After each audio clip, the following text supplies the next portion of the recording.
The moment the red wine hit my face, time slowed. I felt the liquid soak into my dress, warm and sticky, the scent of ripe berries and alcohol filling my nostrils. The gasps around the dinner table echoed like distant thunder, but no one moved.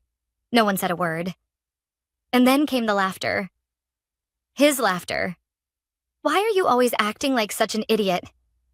My husband, Daniel, smirked, swirling the remaining wine in his glass like he had just delivered the best punchline of the night. His friends chuckled nervously, glancing at each other, unsure whether to join in or look away. I swallowed hard. My cheeks burned, not just from the wine, but from humiliation. This was supposed to be a casual dinner with Daniel's friends, an evening where I was the supportive wife, the woman who smiled in the right places, laughed at the right jokes. Instead, I had become the entertainment. I could feel all their eyes on me, waiting to see how I would react. I took a deep breath, wiped my face with my napkin, and stood up. Slow, controlled, graceful. "Excuse me," I said simply, my voice steady, giving nothing away. Then I turned on my heel and walked away, ignoring the whispers trailing behind me. Inside, my heart pounded. My hands trembled. But I wouldn't give him the satisfaction of seeing me break. I left the restaurant and drove home alone. Daniel didn't chase after me. He was too busy reveling in his moment, playing the charming host, deflecting the uncomfortable glances of his friends with another joke. This wasn't the first time he had humiliated me in public. It had started small, belittling my ideas during conversations, making sarcastic remarks about my hobby when I spoke about my photography business. But lately, the comments had turned crueler, sharper, and now this, a public spectacle. Still, as I sat in the quiet of our dimly lit kitchen, I asked myself the same question I always did.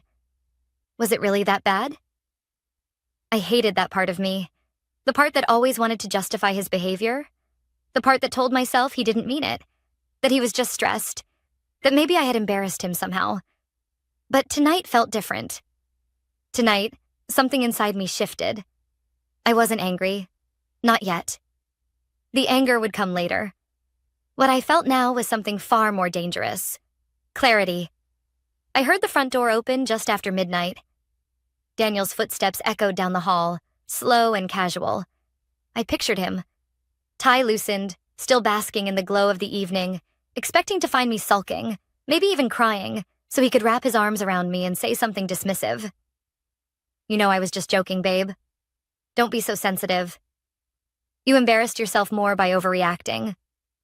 I had heard it all before, but tonight there would be no argument. No begging for an apology he wouldn't mean. No second chances. He stepped into the kitchen and saw me sitting at the table, my laptop open, a pen in my hand, writing something down in my notebook. His smile faded. "What are you doing?" he asked. I looked up at him, my face calm. "Making a list," I said. His brows furrowed. "A list of what?" I closed the notebook softly. "Of everything you've ever done to me." He laughed, an uneasy chuckle, the confidence in his voice slipping. "Oh, come on, Emma, don't be dramatic." I didn't answer. Instead, I reached for my phone and pulled up a video. I turned the screen toward him. It was the dinner party. Someone had recorded it, and now so had I. Daniel's smirk twitched as he stared at the phone screen, the dim glow reflecting off his face. His hand tensed around the edge of the counter, his confident posture suddenly uncertain. "What is this?" he asked, his voice lower now. "Exactly what it looks like." On the screen, the video played. His voice clear, his laughter sharp. The splash of red wine staining my dress, the way I had simply wiped my face and walked away. And the reaction of his friends, some amused, others visibly uncomfortable. Someone recorded it? His voice held a mix of shock and irritation. "Yes, and they sent it to me." I locked eyes with him. They thought I should have a copy. I saw the flicker of fear behind his annoyance. Daniel was a man who thrived on reputation. He had built his career on charm, on being the guy everyone liked. He wasn't the smartest or the most hardworking, but he was the one people wanted to have drinks with. The one who made jokes at just the right moments. But this was different. "Delete it," he said, his voice turning firm. Right now. I tilted my head. Why? It's just a joke, isn't it? His jaw tightened. He ran a hand through his hair, exhaling sharply. You're overreacting, Emma. Nobody cares about stupid things like this. It was just a joke? I finished for him. Tell me, Daniel.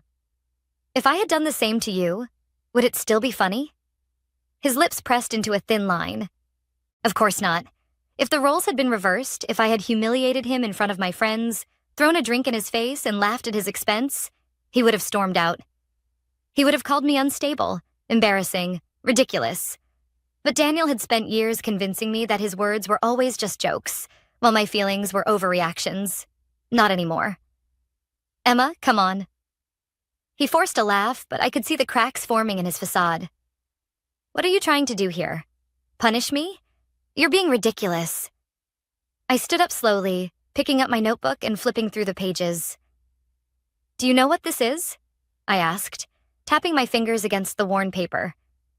Daniel scoffed. A diary of every time I pissed you off? Close, I said. It's a record of every insult, every lie, every time you've made me feel small. I held his gaze. I've been keeping track, Daniel. And guess what? There's a pattern. His expression flickered between amusement and irritation. You need to stop watching those dramatic self-help videos, Emma. This is insane. Is it? I asked, stepping closer. Because it wasn't insane when I sat quietly and let you treat me like an accessory to your life. It wasn't insane when you made me feel like I was lucky to have you, instead of the other way around. I saw it then. The moment it truly hit him. I wasn't just upset. I was done. Daniel exhaled, shaking his head. Fine, you're mad. I get it. So what now? You hold this video over my head forever? I said I was sorry. You haven't actually apologized yet. Jesus, Emma. Fine. I'm sorry, okay? I shouldn't have done it. Can we move on now? There it was. Not real remorse, just irritation that I wasn't brushing it off like I always had. Moving on. I let the words roll over my tongue as if I was testing them. Daniel's body relaxed slightly.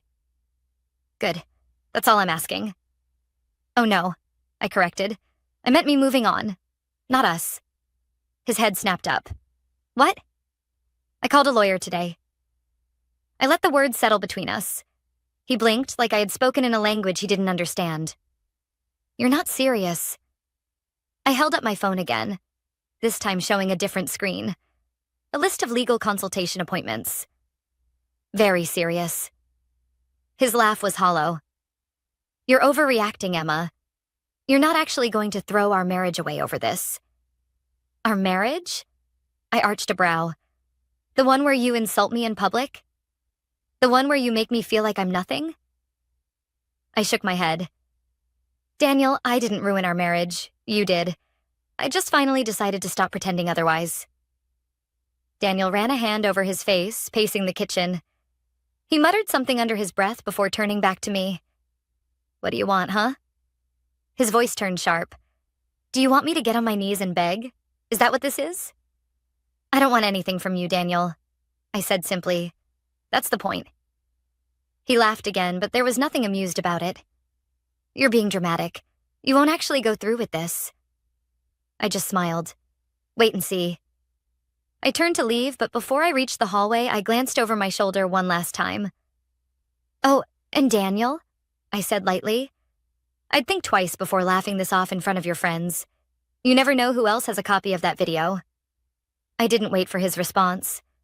For the first time in years, I didn't care what he had to say. I just walked away. Daniel didn't chase after me. Not right away. That wasn't his style. He liked to win. To manipulate. To wear me down with charm or, if necessary, with guilt. He was probably telling himself that I'd cool off, that I'd wake up in the morning and regret everything. He was wrong. I barely slept that night, but not because I was second-guessing myself. For the first time in years, I felt something close to peace. My mind was still buzzing, my heart still raw, but beneath it all was clarity. A quiet, resolute certainty. I was leaving him. And this time, I wouldn't let him talk me out of it. By the time I stepped into the kitchen the next morning, Daniel was already there, leaning against the counter with a cup of coffee in hand. He looked at me like he was waiting for something. An apology, maybe. A sign that I was ready to talk this through. I gave him nothing. "So," he finally said, setting his mug down. "You had your little moment. You're feeling better now?" I took a deep breath, forcing myself to remain calm. "I'm not having a moment, Daniel." "Right." He let out a scoff. "You're still sticking with this ridiculous divorce talk, huh?" I turned away from him, opening the cabinet to grab my own mug. I wasn't going to engage in his game. That was what he wanted. To turn this into a fight he could win. To push my buttons until I exploded so he could twist it into me being the irrational one. When I didn't answer, his tone shifted. "Emma, come on. We've been married for 8 years. You're seriously going to throw all of that away over one stupid night?" I turned to face him, my expression unreadable. "I'm not throwing anything away, Daniel. You did that a long time ago. I'm just finally ready to admit it." I watched his face carefully, and for the first time, I saw it. The fear. It was just a flicker, quickly masked by irritation, but it was there. "You're blowing this out of proportion," he said, his voice sharper now. "You think anyone actually cares about that video?" "My friends were laughing, Emma. Nobody's taking this as seriously as you are." I leaned against the counter, tilting my head. "You sure about that?" His smirk faltered. I pulled out my phone, scrolling for a second before holding the screen up to him. "What's this?" he asked, frowning. "Check the comments section, Daniel." The video, the one his friend had recorded, had been shared in their private group chat. The same one they used to share sports bets, inside jokes, and workplace gossip.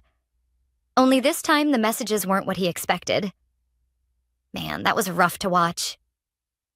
"Dude, I don't think that was funny at all. Kinda messed up. Is Emma okay?" Daniel's eyes darted over the screen, his grip on the phone tightening. "Why are you showing me this?" he snapped. "Because you seem to think your friends found it funny. Turns out not everyone agrees." I could see the muscles in his jaw clench, his hands balling into fists at his sides. Daniel hated looking bad. He cared about perception more than anything else. About being liked, about being admired. And now, for the first time, he was realizing that maybe, just maybe, people weren't laughing with him. They were laughing at him. "Okay, fine," he said, his voice low. "You made your point. You embarrassed me. Congratulations. Now delete the damn video, Emma." I took a slow sip of my coffee, my heartbeat steady.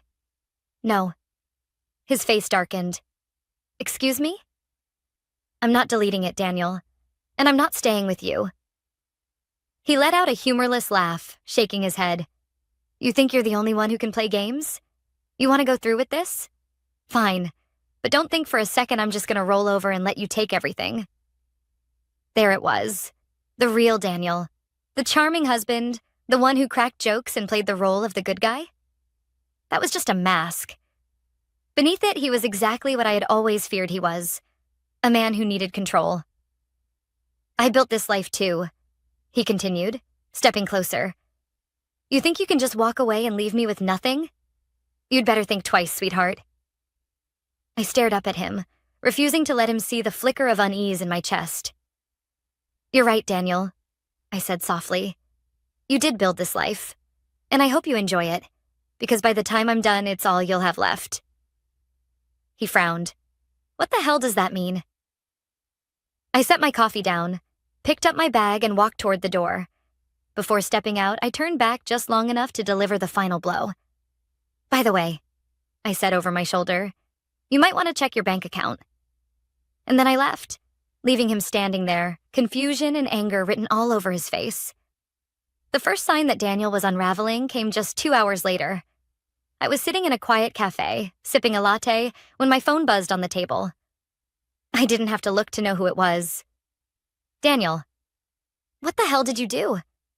I took my time finishing my sip before unlocking my phone. "Daniel." "Emma, answer me now." I set the phone down and smiled. I wasn't going to respond. "Not yet. Let him sweat." I already knew what he was discovering. Last week, when I first started considering leaving, I had moved half of our shared savings into a separate account under my name. Legally, I was entitled to it. I had earned just as much as he had. The difference was I had been smart enough to prepare. I had also removed myself as a co-signer on his credit card and frozen our joint account. If he wanted money, he would have to rely on his own. And that was a problem for Daniel. Because Daniel wasn't good with his own money. He lived like a king on payday and complained like a pauper by the end of the month. Expensive nights out, overpriced gadgets, status symbol purchases to impress his friends. It had all drained him faster than he realized. Now, he had to face the consequences. I checked my phone again. Daniel, you took our money? Are you insane? Daniel, I swear to God, Emma, fix this now. I exhaled slowly, the satisfaction settling deep in my bones. It was our money when I took half. But when he spent thousands on nonsense, that was his right. Typical. The next blow landed harder than the first. I didn't have to wait long to hear about it. That afternoon, my friend Mia called, her voice practically vibrating through the phone. Emma, please tell me you've seen it. Seen what? I asked, even though I already had a feeling. The post. I opened the group chat Mia and I shared with a few mutual friends. The moment I saw the screenshot, my breath caught. Daniel's boss had posted something. Not naming names, but it was obvious who it was about. A man who can't respect his wife in private won't respect anyone in business either. Actions have consequences. Daniel's boss had been at that dinner party, and apparently he hadn't laughed. Comments flooded in. Subtle but telling. Wow, people really show their true colors sometimes. Humiliating your own wife in public? Yikes. Glad I know who not to work with. Daniel had built his career on being likable. He wasn't the best at what he did, but he knew people. He charmed them, made them laugh, convinced them he was the guy to invite for drinks after work. But that charm was cracking now.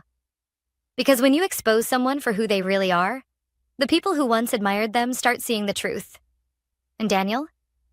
He was being exposed. I was still scrolling through the fallout when my phone rang. Daniel. I let it ring. Then, a voicemail.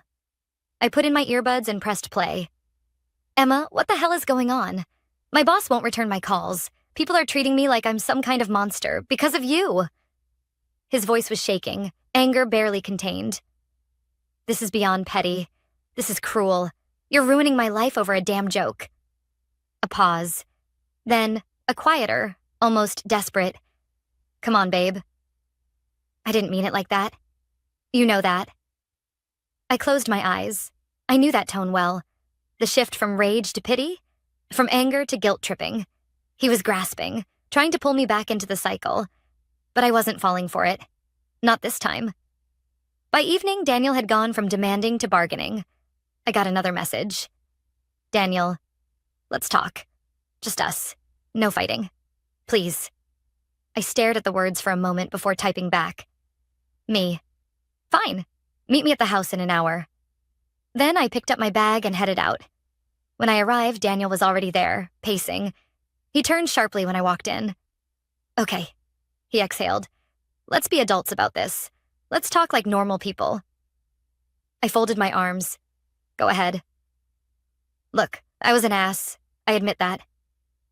He ran a hand through his hair, exasperated. I was drunk. It was a stupid joke, but I didn't mean to hurt you. I raised an eyebrow. You weren't drunk, Daniel. You had half a glass of wine. His jaw twitched. Fine, whatever. The point is, I messed up. But you're going nuclear here. You're cutting off the accounts, turning people against me. What do you want? Revenge? I sighed, tilting my head. No, Daniel. I just want to be done. His expression darkened again. So that's it? You're walking away just like that? Just like that. For a second, he looked lost, as if it was only now sinking in that he wasn't winning this one. What am I supposed to do, Emma? I shrugged. Figure it out. You always told me I was the problem. Now you get to see what life is like without me. His face hardened. You're going to regret this. I smiled faintly. No, Daniel. You are. I turned and walked toward the door, feeling the weight of years fall from my shoulders. Before I stepped outside, I spoke one last time, not bothering to look back. Oh, and by the way, you might want to check your email. Then I left, leaving Daniel standing alone in the house he once controlled, with a storm he never saw coming about to hit him full force. Daniel wasn't ready for what was coming next. I could picture it perfectly. The way his face would twist as he opened his email, skimming the words, rereading them in disbelief. The way he'd rush to his laptop, typing frantically, hoping that what he was seeing wasn't real. But it was. By the time I got back to my apartment, the one I had quietly leased 2 months ago when I first started planning my escape, my phone was already buzzing. Daniel. I ignored it. Another call. Then another. By the time he left the voicemail, I was already pouring myself a glass of wine, settling into my new life with a sense of peace I hadn't felt in years. But still, I pressed play. Emma, you... His voice cracked with anger. You're out of your damn mind. What the hell did you do? I took a slow sip of wine. Let's see how he handled this. The email I had sent wasn't to him. It was to his company's HR department. Attached was the video from the dinner party.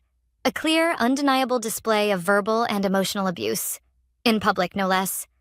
I didn't have to say much. Just a simple, professional message. I am reaching out to formally report my soon-to-be ex-husband, Daniel Marks, for repeated patterns of verbal and emotional abuse, as demonstrated in the attached footage. This is only one instance, but it reflects an ongoing issue that has impacted both his personal and professional reputation. Given your company's values, I felt it was important that this behavior be acknowledged. I knew exactly what I was doing. Daniel worked for a company that prided itself on corporate ethics and leadership accountability. They hosted workshops on workplace respect, diversity, and inclusion. Their HR department took PR scandals very seriously. And now, they had evidence of one of their own employees humiliating his wife in public. He wouldn't be able to talk his way out of this one. My phone rang again. This time, I answered. Emma. His voice was frantic, stripped of the confidence he always carried. I stayed silent. You sent that email? Are you serious? Do you have any idea what you've done? I know exactly what I've done, I said calmly. I made sure they saw you for who you really are. God, Emma, this is my career. What the hell is wrong with you? I exhaled, leaning back in my chair. Oh, now it matters? Now you care about consequences? Funny, because when I was sitting there, drenched in wine, listening to you laugh, you didn't seem too concerned about my reputation. That was different. No, I interrupted. It wasn't. His breath came in sharp and uneven, his frustration barely contained. Look, we don't have to do this. You're mad, I get it, but we can fix this. Just tell them it was a misunderstanding. Tell them you were overreacting. We can make this go away. I almost laughed. Even now, he thought I could be persuaded, that I could be managed. You still don't get it, do you? I said softly. I don't want to fix this, Daniel. I want you to feel what it's like to lose everything. Silence. Then a quiet, strained whisper. You're really doing this. I already did. The fallout was swift. By the next morning, Daniel's boss had called him in for an urgent meeting. By the afternoon, he was suspended pending an internal review. And by the end of the week, the company announced his termination. He tried to fight it, tried to argue that it was unfair, that it was a private matter, that his wife was just vindictive. But the video spoke louder than his words ever could. And it wasn't just his job he lost. His reputation collapsed. Clients pulled out of projects, colleagues distanced themselves, friends stopped returning his calls. It wasn't just about the dinner party anymore. People started remembering all the other things. The offhanded sexist comments, the way he always dismissed women in meetings, the microaggressions. His world wasn't falling apart. It was revealing itself for what it always was. And without his power, his charm, his connections, Daniel was nothing. A week after his termination, Daniel showed up at my apartment. I almost didn't answer, but I wanted to see him, to look him in the eye one last time. When I opened the door, I barely recognized him. His once pristine suit was wrinkled. His confidence was gone, replaced with something hollow and desperate. "Emma?" he said, his voice softer now. "Can we talk?" I studied him for a long moment. "Talk?" I repeated. "Like we always did? Where you talk and I sit there and take it." He let out a breath, shaking his head. "I messed up, okay? I get that. But this is too much." "Too much?" I tilted my head. "You mean like throwing a drink in my face in front of an audience? Like laughing at me while I sat there humiliated? Like treating me like I was less than for years?" He swallowed hard. "I just need some time to fix things," he murmured. I need your help." I almost pitied him. Almost. "You always needed my help, Daniel. You just never wanted to admit it." He looked down, rubbing the back of his neck. "I guess I just thought you'd always be there." I exhaled slowly. "Yeah," I said. "So did I." I closed the door in his face, and this time I didn't look back. The door clicked shut, sealing Daniel out of my life for good. I leaned against it for a moment, exhaling slowly, letting the silence settle. No more manipulation. No more mind games. No more waiting for an apology that would never come. For the first time in years, I was free, and I had never felt lighter. I didn't have to check up on Daniel to know what happened next. The whispers started almost immediately. His fall from grace had been public, and the people who once admired him now avoided him. He tried to land another job in the same field, but word had spread. His reputation was stained, and in an industry built on relationships, he had burned too many bridges. He wasn't just out of work. He was out of power. The same friends who used to laugh at his jokes suddenly weren't returning his calls. His savings, what little was left, was draining fast. He tried to fight the divorce settlement, but with the evidence I had collected, his lawyer practically begged him to settle quietly. He lost the house. He lost the respect of his peers. And eventually, he lost himself. Mia texted me once, saying she had seen him at a bar alone, looking small, looking unimportant. I didn't reply. I didn't need to, because I didn't care. My life, on the other hand, flourished. The apartment I had moved into wasn't temporary. It was a fresh start. I decorated it exactly how I wanted. Bright, warm, no traces of Daniel's cold, modern aesthetic. And my business? Thrived. Without Daniel belittling me, without him making me question my worth, I poured everything into it. I expanded. I hired more people. And for the first time in a long time, I realized just how much I had been holding myself back when I was with him. People started reaching out. Not because of what had happened with Daniel, but because of what I had done afterward. "You're an inspiration," one woman wrote. "I watched your story unfold, and it gave me the courage to leave my own toxic marriage." Others followed. Stories of women who had once felt trapped, just like I had. Women who had been made to feel small, just like I had. And that's when I realized something. My revenge hadn't been about destroying Daniel. It had been about rebuilding myself. 6 months after I closed the door in his face, I saw Daniel again. It wasn't planned. I was at a networking event, laughing with new business contacts, when I spotted him across the room. He wasn't dressed in the crisp suits he used to wear. His tie was slightly loose, his confidence muted. And he was alone. I didn't approach him. I didn't need to. But he saw me. And in that moment, I watched something shift in his expression. Regret. Not because he had lost me, but because he had never truly seen me until it was too late. For a second, I almost expected him to walk over, to try one last time. But he didn't. Because he knew. I had won. That night, I went home to my apartment. The one filled with laughter, with warmth, with peace. I poured a glass of wine, sat by the window, and exhaled. This time, I wasn't drowning in red wine and humiliation. I was celebrating. Not revenge, not victory, but freedom. Daniel had thought that throwing that wine in my face was the punchline to some cruel joke. But he had been wrong. It wasn't the end of my story. It was only the beginning.